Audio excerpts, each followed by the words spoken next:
Como podemos encarar, dentro do conceito de religião, espiritualidade e narrativa, né, tudo é narrativa, porque a religião se propaga através de narrativas. Qual a diferença?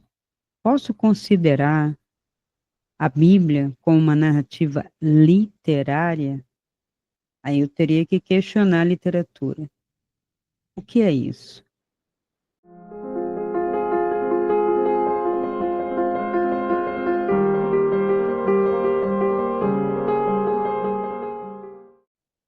Olá, pessoal. Então vamos a mais um vídeo de religião e espiritualidade, querendo colocar a questão, né, da narrativa. Mais uma vez, tudo é narrativa, nós vivemos de narrativa, porque ao existir, somos seres de linguagem. Enquanto você não fala, você não tem nem consciência de que é. E mesmo quando começa a falar, leva um tempo a ter consciência de quem você é. Que é uma pergunta que se propaga pelo mundo inteiro e que ninguém responde quem é você ou o que é você, e, consequentemente, as outras perguntas que são derivadas dessa, muito embora eu acredito que ao descobrir ou ter certeza do que você é, não posso colocar isso na cabeça de ninguém, de quem você é, há ferramentas para você descobrir, mas a pessoa pode não aceitar porque se identifica com um eu do mundo, confortável, porque reconhecido pelo mundo e pela pessoa, mas desconfortável em toda sua dor, e aí coloca-se a culpa em Deus. Deus me deu esse sofrimento, Deus determinou isso. E o determinismo, que não era para ser uma tônica do cristianismo, que é um eterno vir a ser, mesmo se eu fosse ler no Gênesis, um Deus que não é eu sou, é eu estou sendo, né? Vamos dizer que Moisés captou isto do Antigo Egito, né, onde ele foi príncipe, que é um eterno vir a ser. Então não tem princípio, embora a Bíblia aponte um princípio, e por isso a religião judaico-cristã e mesmo a islâmica, que são abraâmicas, se tem um princípio, tem um fim. E sim, tem um princípio quando a história de um povo começa com Abraão. Esse é o princípio. Mas e antes de Abraão? Meio óbvio, né? Porque Abraão era um caldeu e já tinha toda uma Babilônia, tinham já sucedido, né, outras civilizações e o próprio Egito. Enfim, naquele tempo, vamos dizer, perdoável, né, muito obscurantismo, uma civilização se formando novamente, vamos acreditar que é em Sócrates, que houve uma civilização anterior e houve uma queda, um desvio e por isso um outro momento. Então não começa com Abraão. Para os judeus, com certeza, o mundo tem 5.760 anos, o mundo deles. Aí vem a ciência e fala de um Big Bang do universo. Aí afirma novamente um princípio que vai ser questionado pelas próprias imagens da ciência, da astrofísica, né, com o James Webb, questionando essa galáxia não podia existir, esta luz não podia ter essa idade. Então, ao invés do homem reconhecer sua ignorância, ignorância no sentido não sei tudo, até onde sei, consigo afirmar alguma coisa. Mas aí eu não controlo, mas aí eu não sou o senhor de todo o universo, de todo mundo, de toda a terra. Daí eu não posso exigir das pessoas uma obediência uma fidelidade a tudo que eu falo, por mais absurdo que possa parecer. Eu só posso ter todo esse sistema coercitivo, punitivo, massificador, de princípio e fim, escatológico, de dor e sofrimento, e aí também não sei qual é o propósito disso, propósito, controle até consigo entender, mas da dor e do sofrimento não consigo entender. Não no sentido colocado pela religião. Porque a gente vai ver um pouquinho mais adiante, dobrando a Terra, porque ela é redonda, né? E você vai ver no Oriente que as filosofias têm uma filosofia moral para ordenar uma civilização. Já falei, o Confúcio, beleza? Ele vai ordenar, outros também, então tem códigos em todos esses lugares, ao código de Hammurabi, ao código de Tamu, ao código de Confúcio. Então, todos esses códigos são muito anteriores à Torá, ao código lá dos mandamentos do lei de Deus. Por que que ele podia fazer esse jogo? Porque não tinha internet, porque não tinha jornal, porque não tinha comunicação. Então, quando Moisés chega dizendo, essa é a lei de Deus, no nosso Deus colocou para a gente, eles eram ignorantes de todo o resto. E isto fica patente para quem controla. A ignorância me permite manipular, controlar e colocar o que eu quiser. Então, quando eu faço uma leitura de libertação, de desconstrução, de saber, nem todo mundo aceita. E tem pessoas que, da sua própria boca, falam, até aqui eu vou aceitar. Mais do que aqui, ainda que seja verdade, ainda que você tenha mais coisa para falar para mim, eu não quero. Eu não quero a luz toda. Por quê? Porque eu quero ainda aproveitar, mesmo dentro desse sofrimento que eu administro, eu quero aproveitar do pertencimento a esta terra, porque eu não sei ser sozinho. E por quê? Porque a pessoa não sabe ser, simplesmente. Né? Como um gato está lá. Ele não precisa ter outros gatos para ser gato. Tem cachorro que está sozinho e não fica o tempo todo procurando outro cachorro. Por quê? Nós precisamos. Por não termos consciência de que somos, porque essa vontade insana de pertencer, mesmo ao mundo decadente, caótico, contrário ao que eu penso. Uma coisa é eu encontrar alguém afim, pensa como eu, fala como eu, temos interesses, e eu gostar de estar ao lado. Outra coisa é eu me associar, me amalgamar por carência. Aí eu já estou assinando a minha dor e sofrimento embaixo, porque não vai dar certo. Claro que não. As religiões e o sistema dão conta disso. Vem o sistema comunista, não tem ninguém feliz. Vem o sistema teocrático, não tem ninguém feliz. Ah, porque a felicidade não é para esse mundo. É muito fácil você falar isso. Por quê? Porque aí você justifica a si e ao entorno. É uma justificativa, mais do que uma explicação. E uma justificativa, em termos de narrativa, é uma tentativa de tornar justo o que não é. Porque aquilo que é justo simplesmente é. Não precisa de você estar provando que é justo. Então, quando eu tento ler a Bíblia literariamente, como dizem algumas pessoas, eu vou fazer uma leitura literária. Acredito que quando a pessoa fala isso, ela vai considerar as histórias, embora a literatura, mesmo enquanto arte da palavra, não seja apenas histórias. Qual a diferença entre a história oficial, a história contada jornalisticamente ou em lenda, a história, né, com um trabalho literário ficcional?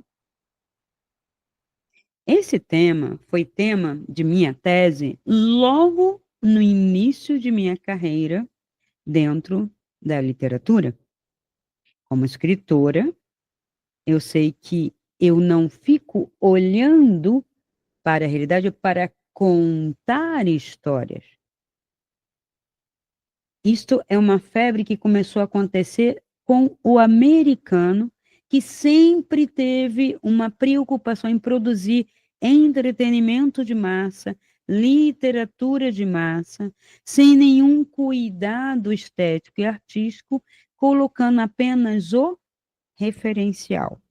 Então, quando eu leio uma história dessa, ela tem apenas um referencial, seja ele histórico, oficial, de um fato, factual, vamos colocar nesse sentido, e o outro é moral, não é artístico, não é estético. Então, a narrativa, ela é uma maneira de expressar, é uma expressão linguística, né, usando, né, a palavra, de uma maneira corrida, para contar uma história. Mas será que é só isso? Por que a gente lê a Bíblia e não diz assim, estou lendo literatura? Embora algumas pessoas estejam forçando a barra para ler uma literatura. Por que estão tentando ler literariamente? Porque este livro se impôs como palavra divina. Primeiro ponto. Aqui está a palavra de Deus. Como? Deus escreveu? Não. Deus ditou e uma pessoa foi colocado Moisés, como tendo escrito. No início, as pessoas não questionavam muito porque não tinha nem como questionar. Foi arrancado o saber das pessoas primeiro. Vamos estudar a história lá. Roma já estava caindo, decadente. Depois que o Cristo morreu, que Pedro vai para Roma e morre cedo, logo, Pedro não é Matusalém. Quando Pedro morre e deixa lá os apóstolos e tal, há movimentos não somente em Roma, em vários lugares da Grécia e em todo aquele Mediterrâneo ali pelo norte da, da África, principalmente Alexandria, principalmente. Ali fervilhavam ideias egípcias, né, ofitas, gregas, romanas, as escolas gregas ainda atuavam, Platão já tinha ido, mas atuava, e o império não está se sustentando porque cresceu demais o Império Romano e não se sustenta. Então, ele começa a recuar, porque para manter, eu tenho que ter moeda, dinheiro para manter soldados, manter alguma coisa ali, uma cidade, uma comunidade. Então, Roma avançou até quase o final da Inglaterra, quase Escócia, avançou até a Irlanda e ele recua, vem recuando e vem entrando em crise. E um imperador, depois do Cristo, que se sucede a outro, que na época do Cristo era Tibério, então vem depois os outros enlouquecidos, Nero, tem Calígula, e vem seguindo. Quando nós temos já 300 anos após a morte, 300, gente. Imagina, nós estamos em 2024. Imagina 2324.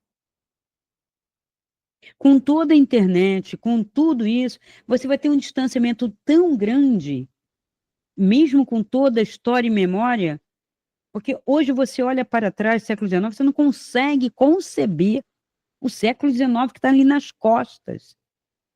O final do século XIX, o início do século XX. Tem gente que não consegue nem conceber como pensava um cidadão, não respeita aquele momento histórico de consciência e que é projetado aqui, né? Eu daqui de 2024 digo, ele deveria ter feito isso, ele deveria ter feito aquilo. Por que aceitaram isso outro?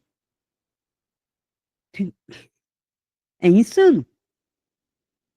É como você olhar para o seu avô e dizer assim, mas como você não aceita e tem preconceito e não aceita as pessoas com sexualidade diferente, né, ou religião diferente, ou não aceita que não sejam cristãos? Como assim, vô? Hoje em dia, assim, mas veja, a cabeça dele foi criada de uma certa maneira. É forçar uma evolução, uma consciência? É. não respeitar pessoas, não dar a liberdade do outro. Aí vem um outro indivíduo, pega e faz contigo. E você acha o quê? Horrível, não aceito. Mas é uma consequência de comportamento. Então, quando eu olho para trás, né, eu percebo que isso vem numa evolução da história. A história não é algo a priori e também não é algo que eu tenha que inventar. Eu tenho fatos, né? Eu tenho fatos, eu tenho dados, e onde eu não tenho, também não tenho que inventar. Posso ter uma vaga ideia, posso procurar monumentos que me esclareçam, mas eu não posso inventar da minha cabeça, como as pessoas fazem ainda hoje, tanto para inventar uma origem extraterrestre, que não se comprova, e eu vou trocar 6 por meia dúzia. Foi Deus que criou, dizendo, faça-se isso, isso, isso, ou que foi outro que chegou aqui de nada. Eu não tenho nenhum documento de nenhum dos dois, eu não tenho como factual nenhuma das duas evidências, que não são evidências, especulações, ou seja, narrativa. Então, a narrativa, o discurso, quando ele tem um referencial, ele é jornalístico, ele é histórico, porque ele é factual. Referencial é fato. Tá, eu posso interpretar esse fato de algumas maneiras e contar puxando a sardinha para o meu lado. Posso? Posso.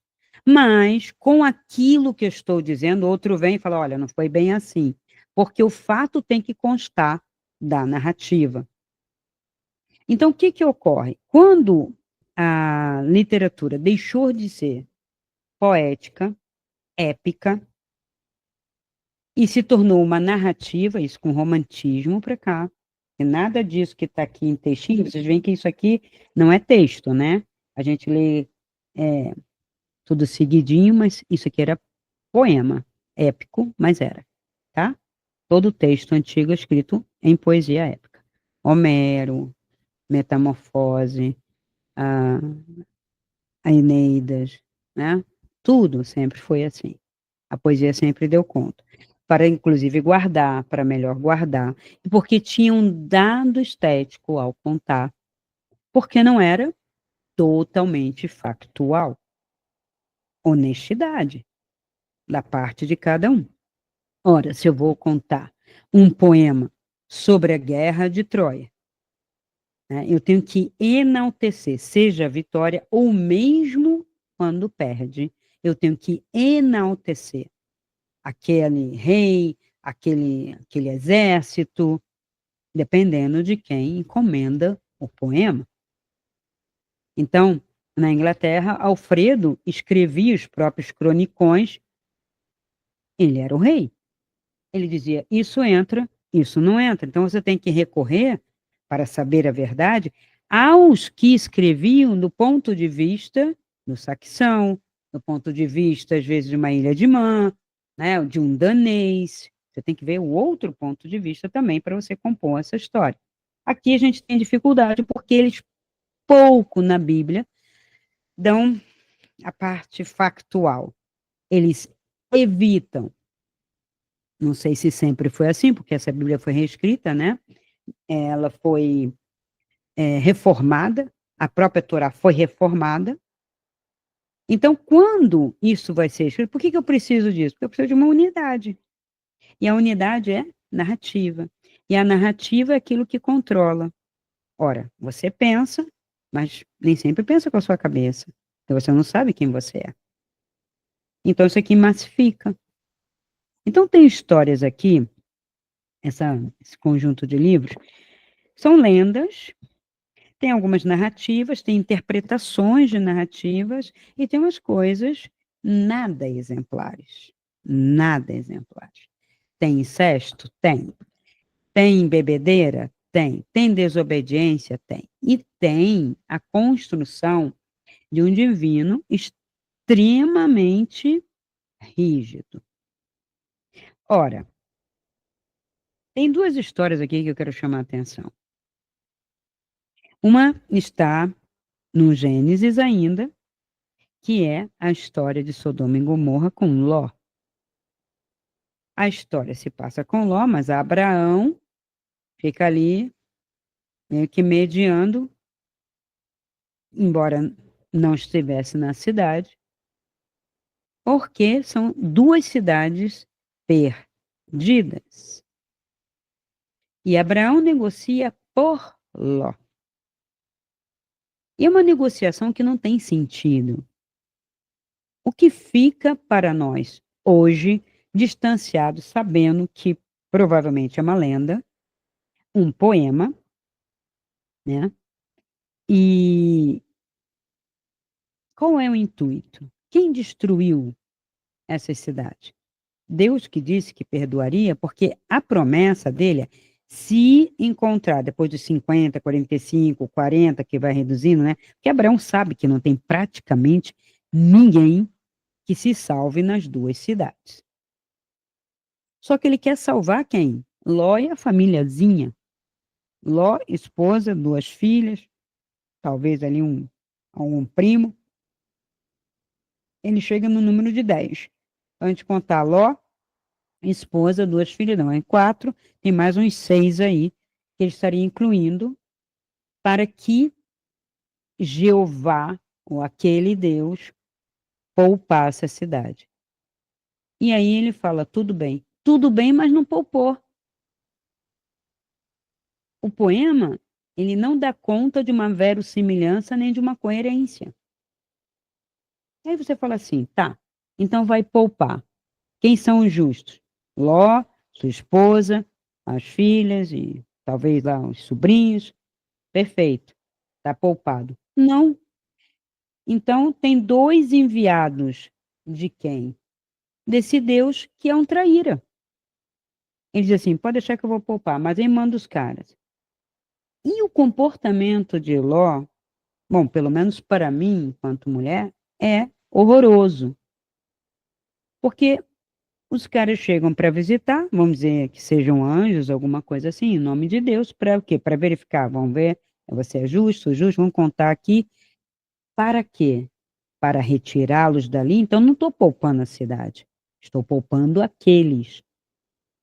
Então, não está muito claro no texto, afinal, Deus estava poupando o quê? Concedeu o quê depois daquele discurso de encheção de saco de Abraão? E se tiver 50, se tiver 45, se tiver 40, assim, e se tiver 30? Estava vendo a hora que Deus mandava, some. Porque se é Deus, podia falar, some daqui. Não, mas é piedoso. Aonde? Os dois enviados são dois anjos, de uma hierarquia de justiça. A gente sabe disso pelo zoroastrismo. Os anjos, né, que destruíram Sodoma e Gomorra, porque essa história ela vai aparecer em outros lugares de tradição. Então, só não pode olhar para trás, corre, sobe a montanha, não sei o quê, e no final das contas, quando eles chegam, o povo é tão cretino, o povo dessa cidade é tão corrupto, que quer ter relações com as criaturas. Tipo, carne fresca no pedaço. E eu quero, esses caras, manda eles para cá. E o que Ló faz? Eles não. Eles são enviados do Senhor. Você quer as minhas filhas? Elas são virgens. Quando você lê aquilo, você fala, meu Deus do céu. Aí tem homem que interpreta assim, muito natural, porque as mulheres eram consideradas animais, sem alma. Ué, mas por que ele não ofereceu a mulher dele? Por que as filhas? A mulher dele não era um animal sem alma? Ah, porque ela poderia procriar. Não, ela não ia mais procriar porque ela já era mais velha. Então, é uma coisa muito estranha. E ainda que fosse, como eu falei, lá naquele tempo, poderia dizer que a mulher não tinha alma, que era um jumento, que era isso, aquilo, beleza, esse mundo judaico é assim mesmo, como é todo mundo abraâmico. A mulher não serve para nada, né? É um patriarcado, uma falocracia, e tudo bem. naquele tempo. Mas o que que isso me serve agora? O que que me dá como exemplo? O que isso consta ainda? Por que lemos ainda isso? Para saber quão ridículo isso aqui é? Quão venal isso aqui é? Quão falocrático toda a Bíblia, a maior parte da Bíblia, não toda ela, mas é? Isso me acrescenta o quê? Não deveria nem acrescentar para homens, porque é abusivo. Todo homem é nascido de mulher. Todo homem é nascido de uma mulher, no sentido biológico. X, X. Quem tem útero, gera. Ponto final. Podem, né? O cramunhão aí, o capeta, Satanás, o que vocês quiserem, dar a volta ao mundo e dizer, não, não quero. Mas assim é. Porque assim é na natureza. Inclusive, há animais que sem o macho, a fêmea é que gera. Pode não ser totalmente perfeito, mas é a fêmea que gera. Ela consegue. Então, isto é informação. Isto é informação nova. Então, eu tenho que questionar. O que que me serve desse livro? No máximo, como eu já disse, os 4 evangelhos e quando serve. Quando eles não estão fazendo aqueles links, né? Por que faz link? Por pertencimento. Essa é a maior doença do ser humano na Terra. Pertencimento. Eu tenho que pertencer, tenho que pertencer. Tenho que pertencer a esse corpo, eu tenho que pertencer a essa família, eu tenho que pertencer. O Cristo fala: quem é meu pai, quem é minha mãe, se eu tenho um serviço para fazer mais importante, eu questiono tudo isso. Não, mas a gente tem que pertencer. Aí eu deixo de estudar porque mamãe e papai não quis, porque vovô, vovó também não queriam. Absurdo. Isso não é honrar. Honrar pai e mãe não é obedecer quando eles, às vezes, não têm consciência e querem que você fique ali no mesmo nível. Honrar pai e mãe não é fazer nada contrário que eles se envergonhem de você. E se você estuda, se você trabalha, se você vai prosperar, no que eles vão se envergonhar. Isto é honrar pai e mãe. As pessoas interpretam errado como obediência. Que a obediência, eles falam no catecismo para você, achata, obedece, pronto, baixa a cabeça. Você obedece pai, mãe, professor, não sei mais quem, não sei mais quem, e vai obedecer o sistema, vai obedecer o médico, vai obedecer aquele que quer te cortar inteiro, e vai obedecendo. Massa, massa de manobra, mas eles são indivíduos. Quem comanda, quem manda tem nome na terra, o resto é massa. É o povo. O povo votou, o povo quer, o povo é uma massa. Agora, fulano, tudo tem nome. Bill Gates, Trump, Biden, Le Pen, não sei o quê, Lula. Tem nomes. O resto não tem nome. O resto não tem nome. O homem da bomba, o homem bomba, o homem do fogo de artifício, o homem da capinha preta.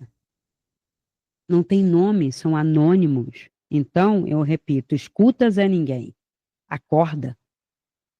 Acorda para a sua autonomia, para a sua independência, que ninguém vai te entregar de bandeja. Você conquista. Porque aquilo que você conquista é teu. Ninguém te deu. Ninguém faz troca, ninguém faz barganha. Então, nesse livro de Ló, fica muito estranha essa narrativa, não é tão exemplar assim, tem uma defasagem literária, eu não consigo ler, as pessoas falam, vamos ler literariamente. Gente, vocês estão lendo literariamente, estão confundindo literatura com apenas uma historinha, às vezes sem nem verossimilhança, sem pé nem cabeça.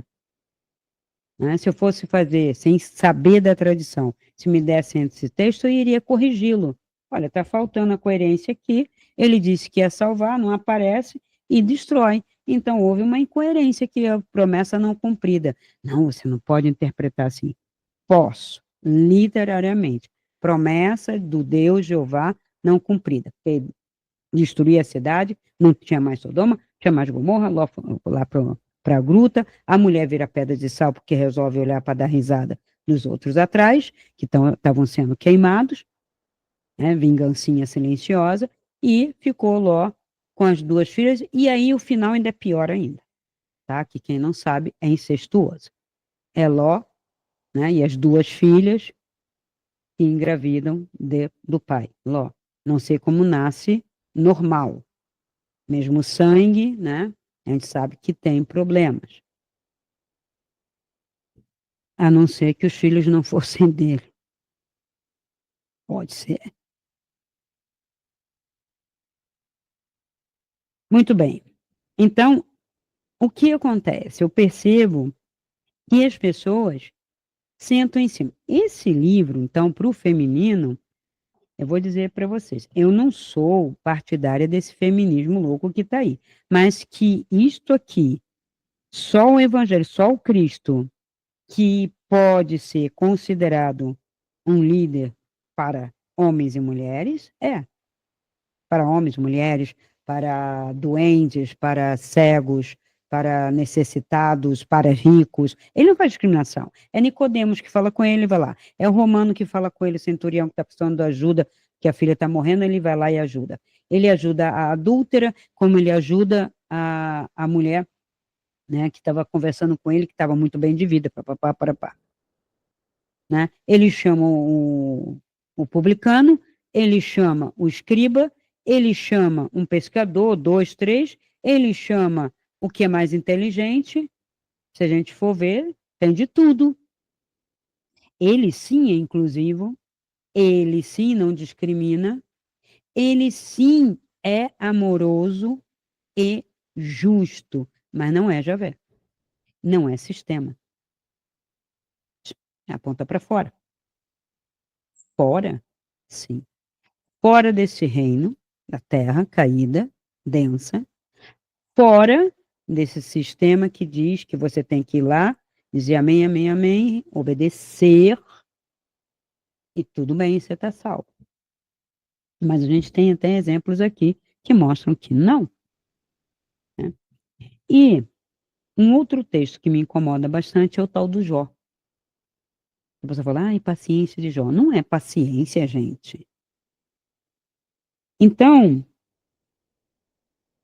esse poema de Jó, tá? Que é o conteúdo de Jó, que deu origem a um livro só, ele é uma versão judaica de um poema da Mesopotâmia, que é mais antigo, que é Ludlu Bel Nimek, o poema do justo sofredor, né?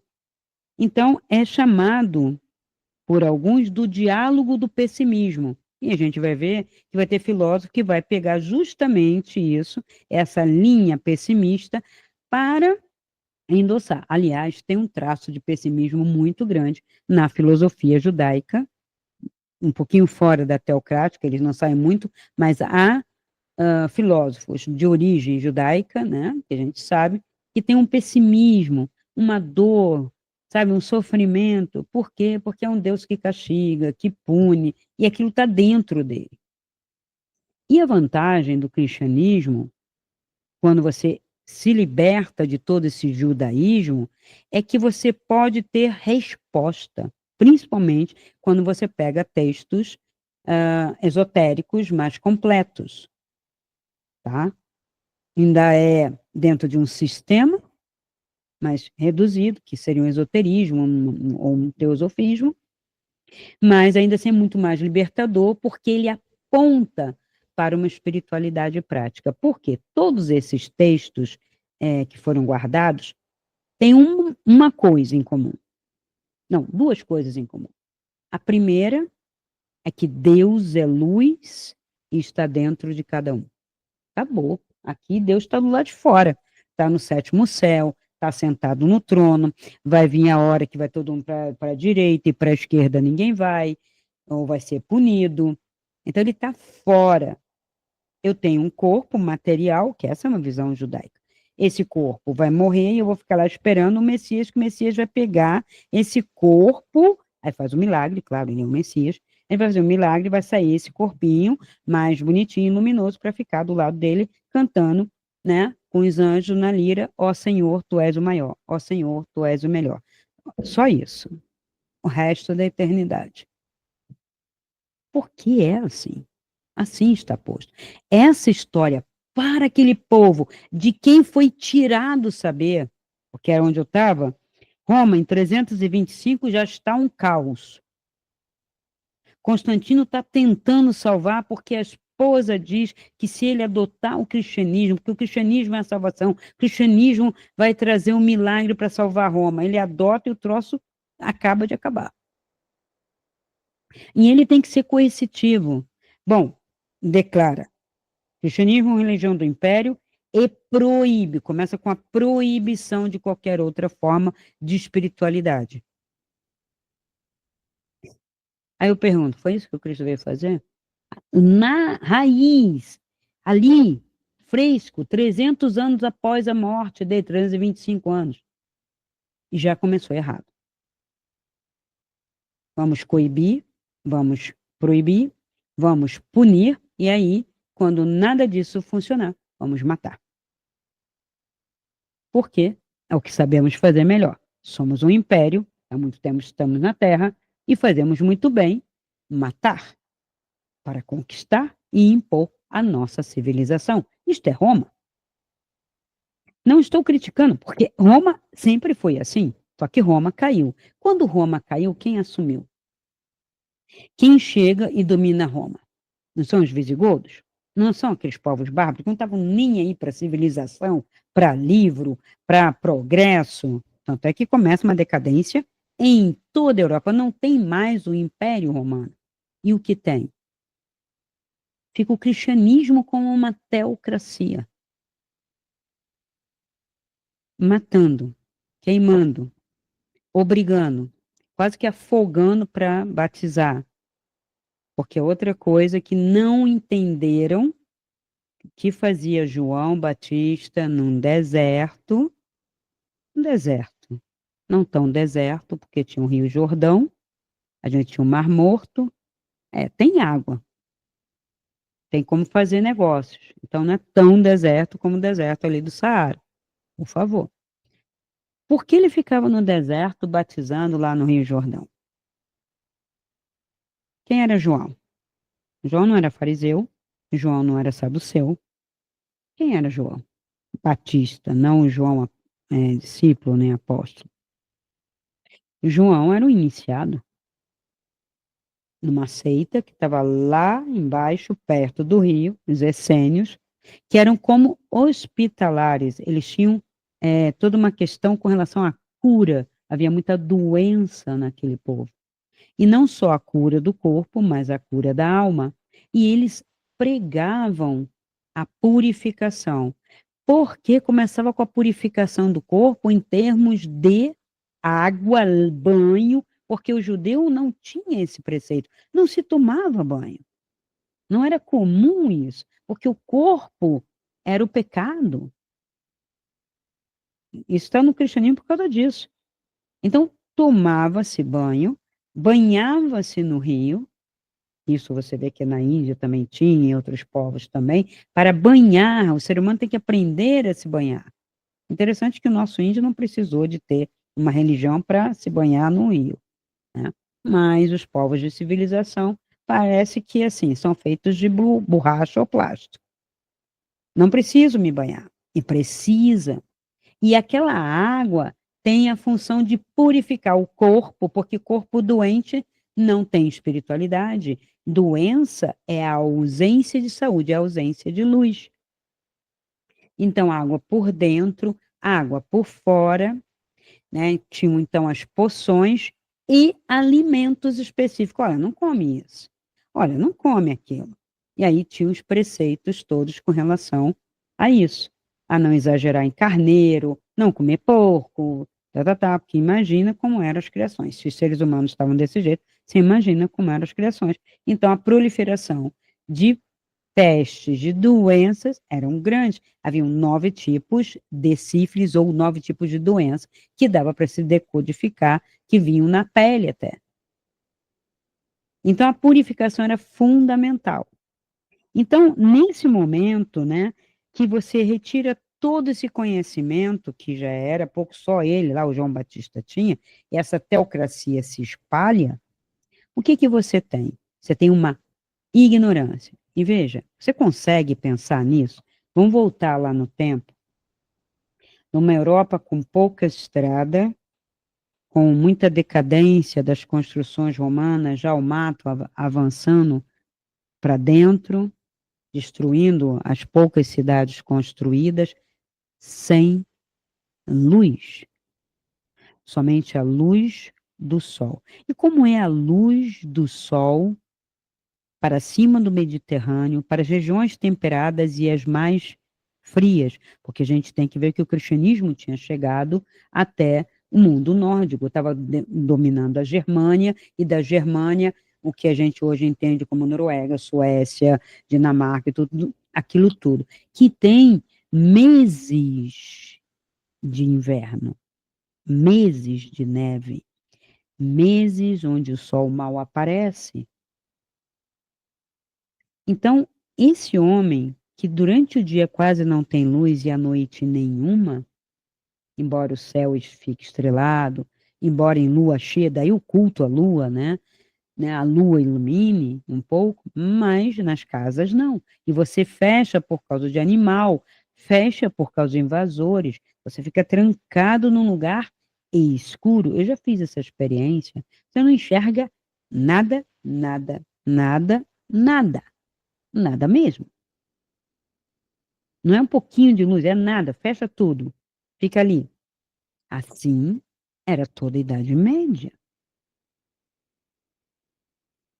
Porque também se economizava em óleos de baleia, em ceras, né, possível para fazer velas e tudo. Não é assim, ó, vamos fazer vela. Quando tinha lareira, o fogo iluminava, muita gente ficava em torno do fogo, em torno da lareira, da fogueira, por causa disso.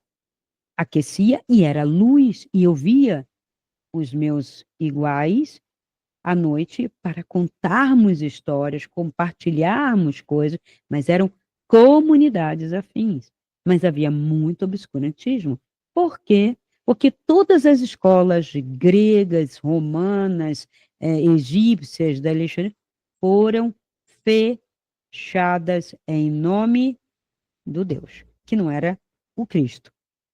Era daquele Deus que eles achavam ou interpretaram que o Cristo adorava e não era. Ele cansou de dizer no ai dos fariseus e esse reino, meu reino não é deste mundo, este Deus que vocês adoram não é o meu Deus, meu pai é outra coisa. Falava, chamava de pai, inclusive pai, mãe. A língua dele era outra, ele falava as línguas, claro, ele falava hebraico, falava grego, ele tinha grego na turma dele, mas ele falava aramaico, porque o aramaico era mais comum ali. Provavelmente deveria falar o copta. Então, essa parte da história, que seria factual, ela foi suprimida. Então, tem pouca coisa factual aqui. Embora muitos falem assim, isso aí é histórico. A lembrança histórica, né? Um ponto assim, estou apontando mais ou menos. Como lenda, tem várias lendas, lendas da Mesopotâmia, da Suméria, lendas até copiadas lá da Índia, do Egito, lendas tem. As lendas, algumas servem, outras não, umas são exemplares e outras não. Poemas, um ou dois que na vale, os salmos, com uma tentativa também. Os provérbios são mais exemplares, né? Mas é senso comum, muito senso comum. E as interpretações, né? Fora as cartas que tem aqui. De cristianismo tem bem pouquinho, né? E aí as cartas é o que mais consta, mas essas cartas também a gente sabe por causa da patrística, que quem lê os livros da patrística percebe que eles estavam brigando e às vezes forjavam cartas para induzir certas comunidades a seguir o que eles queriam.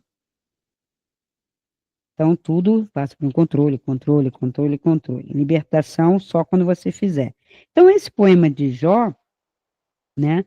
Ele é o diálogo do pessimismo, e aí tem três amigos que eu digo para você, ninguém merece. Os três amigos de Jó vêm do ruim para o pior. ele faz, que é um temanita, né? Olha, eu acho que você está sofrendo porque você deve ter cometido algum pecado, alguma coisa oculta, você não está sabendo, Deus não falou para você, que como que você vai ser punido por algo que você não sabe?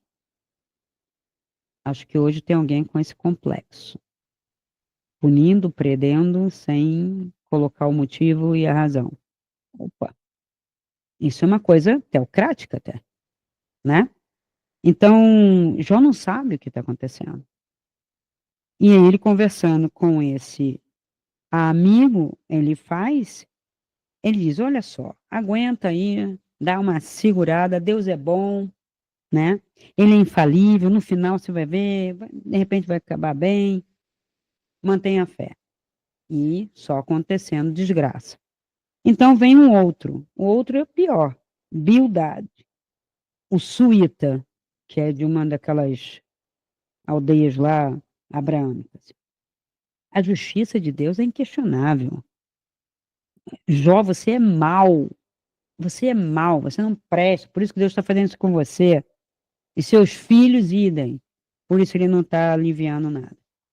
Então, Jó se deprime mais ainda. E aí vem o terceiro, não bastasse ter dois, você fica esperando lendo a história, agora vai chegar um amigo que vai levantar ele para cima e vai dizer: Não, Jó, você não é errado, isso aí tem uma confusão aí no meio, tem alguma trama, sai dessa. Não. Então vem Zofar, Mamatita, e é pior ainda, que ele diz que Jó, ao reclamar, ao sofrer, ele é arrogante. Meu, não posso nem sofrer. Não. Quando você sofre, você está desconfiando de Deus, que Ele está te provando e você tem que sofrer e agradecer. É o diálogo do maso, como é que é? O masoquista. Não é sado, mas é masoquista. Aquele que gosta do sofrimento e tem prazer no sofrer. Se identifica. Jó não fica muito convencido, mas começa a fazer um plano de humildade. Então tá, então se é para se me arrastar no chão, dizer, tá bom, eu aceito tudo isso, é como se fosse assim, não tenho saída. A única coisa que eu posso ler nisso é assim, quando o sofrimento é inevitável, chuta o balde e diz, então não quero mais isso. Vou fazer outra coisa. A porta fechou, fechou, bati, bati, bati, não deu, não deu, não deu. Tchau. Eu não vou cultivar sofrimento, porque o sofrimento destrói. O sofrimento pelo sofrimento, sem causa, sem proposta, sem nada, ele destrói. Então, Jesus corrobora isso? Não. Contasse essa história para ele, senhor, dá para o senhor fazer a interpretação? Provavelmente pode ter acontecido, mas nada disso está escrito. Mas você deduz pelo ensinamento dele. Quando ele fala em João, que perguntam, aquele cego ali, o cara tá sofrendo, não consegue nem cair dentro da piscina, eles mexiam na piscina, o primeiro que caísse ficava curado. Ele era cego, não sabia, sempre tinha alguém caindo antes dele. E aí falam para Jesus dele e pergunta, Senhor, quem é que pecou, ele ou o pai? Porque na história de Jó vem dizendo que se não foi ele, foi o pai ou foi o filho, enfim, família podre. Então é melhor morrer. Nasce de novo. Ah, mas eu esqueci, eles não podem nascer de novo porque eles não acreditam. Será? Enfim. Então, no caso do cego de nascença, ele diz que nem ele, nem os pais. E o sofrimento. Qual seria o propósito do sofrer? Atrito? Aí eu digo, dor é atrito quando você contraria o senso comum com o qual você se identificou. Ah, Cris, eu sou assim mesmo, eu vou ser sempre assim, vou sofrer, vou rasgar, vou cortar os pulsos, porque eu quero mostrar que eu sou uma pessoa intensa e sofredora. Isso é vida. isto é sentimento, isso tem qualidade. E não, não, não tem. É uma tolice. Seria bom se você risse com isso. Estou sofrendo, estou rindo e me sinto bem. Cada sofrimento do dia, eu estou me sentindo muito bem. Aí sim você poderia dizer: eu sou o arquétipo do sofredor e fico feliz em ser. Só que é uma contradição, um paradoxo isso. E quando você se coloca num lugar de sofrimento, mais sofrimento você vai ter. Quando você se coloca num lugar de dignidade, onde o sofrimento é uma condição que foi criada por você ou pelo entorno, e você se afasta, você está num lugar de dignidade onde não há mais a vibração comum, e eu então atraio aquilo que eu quero, que é algo diferente daquele sofrer. Se for sofrer por causa de dinheiro, se for sofrer por causa de um companheiro, se for sofrer por causa de eu tenho casa, não tenho casa, ou emprego, não tenho emprego, ou ninguém me reconhece. Eu tenho que sair deste lugar, eu tenho que não aceitar esse lugar para me colocar num lugar de dignidade. Que foi o que o Cristo veio dizer: você é luz. Deus está dentro de você, Deus dentro, Deus fora, Deus dentro, Deus fora. Isso é uma espiritualidade. Então, mas não tem que atritar. Não é que tem que atritar. Quanto mais consciência, menos atrito. Quanto menos consciência, mais atrito. Qual é o atrito? Está lá o Jung dizendo: você tem a sombra aqui, tem o self, que é você, e tem a porcaria do ego rondando na sua cara. Não é a persona. Persona é a tua personalidade. E essa personalidade, ela pode estar sob seu controle, você dominando ela, reconhecendo. Ah, vamos dar uma ferramenta, né? Uma leitura por uma ferramenta que eu conheço e uso bastante. Vamos dizer que uma criatura ah, seja do signo de Virgem, né? Ou do logo meu signo, que é tranquilo. O meu sol, meu interior é Virgem, mas o meu ascendente é outro. É meu ascendente em Libra. Ora, a Libra é uma persona, nem sou eu. Mas eu posso aproveitar algumas coisas boas, né, dessa persona, mas não as coisas ruins. As coisas ruins eu já tiro. Não preciso, ela nem sou eu. Agora eu olho para o lado negativo de vir. O lado negativo de vir tem uma tendência a sofrer, tem uma tendência ao pessimismo, tem uma tendência à autocrítica e crítica excessiva para o outro, principalmente quando o outro contraria esse meu lugar de dor, de sofrimento que eu cultivo. O virginiano tem, todo signo de terra tem isso. Touro, Virgem, Capricórnio vão apresentar isso. Então, por que eu estou falando de astrologia? Porque a astrologia está aqui, tá? Então, é uma ferramenta para autoconhecimento, para eu sair da sofrência, da massa, do sistema, de tudo isso que está aqui, me massa. Eu não sou massa, gente. Massa para mim é bolo, é pão, é biscoitinho. Eu posso moldar, eu posso fazer biscoitinhos de Natal, biscoitinhos de bonequinho, biscoitinho do que for, redondinho, estrelinha. É massa. Eu não sou massa, você não é massa. Não somos massa, somos indivíduos, ainda que não sabemos quem somos. E como indivíduo, não posso aceitar, primeiro, código de barra. E o que é um código de barra? É quando eu mesmo já aceito, pego lá, escolho e tal, taco aqui na testa e falo, eu sou assim. Ou eu sou assim, com orgulho. Tanto pelo falso humildade, ou como pelo orgulho autoafirmativo, eu quero um rótulo. Não, eu sou um ser em eterna criação, em evolução, um eterno vir a ser. Eu sou. Eu sou é isto. Eu sou sendo. E sendo não tem fim. Então, a minha mensagem para a espiritualidade prática deste vídeo é: eu sou um ser em eterna construção, um vir a ser, mas eu preciso me desligar de tudo aquilo que me achata, que me prende, que me segura, inclusive na falta, na dor, no sofrimento, no pecado. Que, para mim, pecado é doença, é carência, né? Carência de tudo, porque Deus é luz e é abundância, a luz é abundante, a natureza é abundante.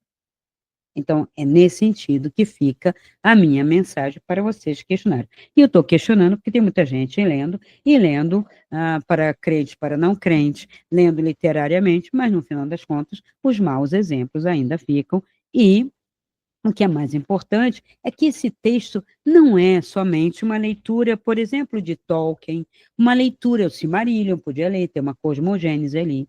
Eu poderia trazer leituras de escritoras fantásticas femininas mostrando o feminino, poderia trazer Shakespeare para vocês, que seria muito mais útil até na espiritualidade prática, ou do que isso aqui. Shakespeare constrói um humano fantástico, libertador. E com muito mais sentido de moral, de justiça. Outros textos também. A cosmogênese em Silmarillion, de Tolkien, mesmo a Terra-média, lá, as histórias da Terra-média, é delícia de ler, é libertador, deixa você num estado de otimismo, de suspensão, até pela arte que se coloca ali.